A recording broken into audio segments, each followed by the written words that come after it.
back. We're outside now, and she grew up on General Hospital as Emily Quartermain. Now she's talking to God every week as Joan of Arcadia. Take a look.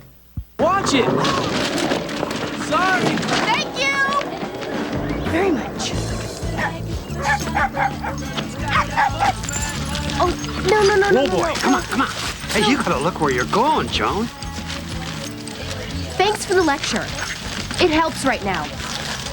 You got a D on your geometry test, huh?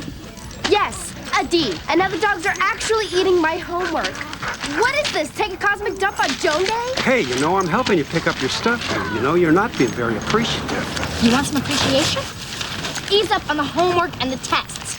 Maybe toss a lightning bolt at that twerp on the skateboard. Actually, I was thinking more about piano lessons. Please welcome Amber Tamblyn, everybody. Thank you. Good to see you. Now, Amber was just telling me your dad is in that scene, huh? Yeah, that's right. Actually, my dad, who was in West Side Story and Seven Brides for Seven Brothers and a bunch of movies, actually came on to play one of the gods on our show. So does he tell you how to do your job when he's on the set? Yeah, and actually that scene you just saw, we had to do over and over and over again because I kept calling him Dad. It was like a really frustrating scene. I'm supposed to be yelling, and I kept saying, Dad! Crap, and we'd have to do it again. Now, this is a very compelling television show. Slightly controversial, too, isn't it? Yeah, a little bit. I mean, I don't think as much as we originally thought it was going to be, but anytime you talk about religion, well, there's here's the gonna be thing. a There's little the difference is that it's not the show. People assume it's about religion, but it's not. It's about God, and there's kind of a difference between the two.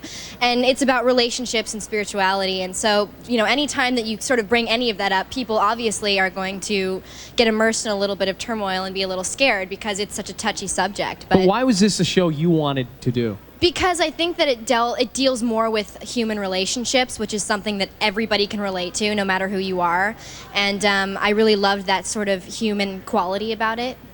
Do you feel like, you know, I mentioned that you started as a Quartermain. Yeah. Do you feel like that was good preparation in some way for this role, although very different? Absolutely. I think that, you know, I did 7 years on the soap opera, and it was the best training I could ever It's like have. boot camp, isn't it, being on a soap? It is. Like, nobody has any idea. It's, okay, Joan of Arcadia, we do 5 days a week, 16 hours a day, which is really heavy. But you have time off. You have 2 months off in the summer. General Hospital was year-round. You did 35 scenes a day in 8 hours. You did 72 pages of dialogue. You were doing a show every single day, an hour show. It was really, really long, and you had to know your lines and be on time and be really professional. So it was like really like a condensed primetime show, and you had to be prepared. You know, although you say you get a break from Joan of Arcadia, 16 hours a day, that is It's really huge hard. commitment, especially for a young person. Yeah. Do you feel like you miss out on certain things, like, I don't know, going to the mall or hanging out with your friends? Oh, definitely. There's all kinds of things that I missed out on. It was harder for me, I think, when I was younger because,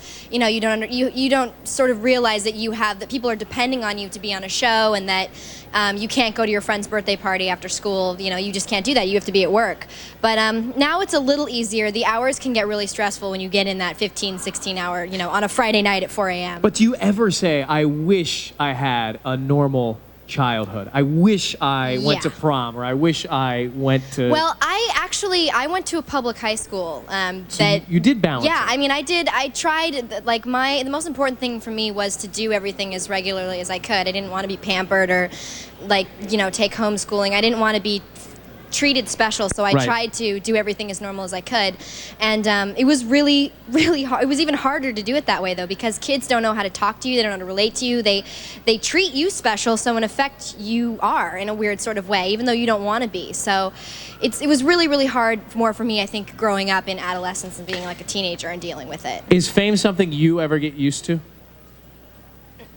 No, because I don't think I'm famous. I mean, I'm just... Well, you have a television series. I think that makes you famous. I guess. You never really get used to it, but... You never really get used to it, but I think what's still interesting to me is the demographic of people that watch the show. It's sort of absolutely, all age groups, right? Yeah, it's like all over the place. Like I had, one time I had 4 girls try to drag me into the little like photo booth thing to take a picture with them, and I was like, no, I'll pop my head in, and I did. I took a picture for them. And then in the same day, I had a guy come up to me who was like 6'3", and his arms were like covered in tattoos, and he had his septum pierced, and he was wearing a leather Harley jacket. He's like, I watch your show with my mom. It's really good. And I was like totally weird. So I can never say like, you know, definitively who watches our show. It's really cool. Well, thank you so much for Thank hanging out. It's you. great to see you. Congratulations on all the success. Joan of Arcadia, Fridays, CBS. We'll be right back on air. Stay with us.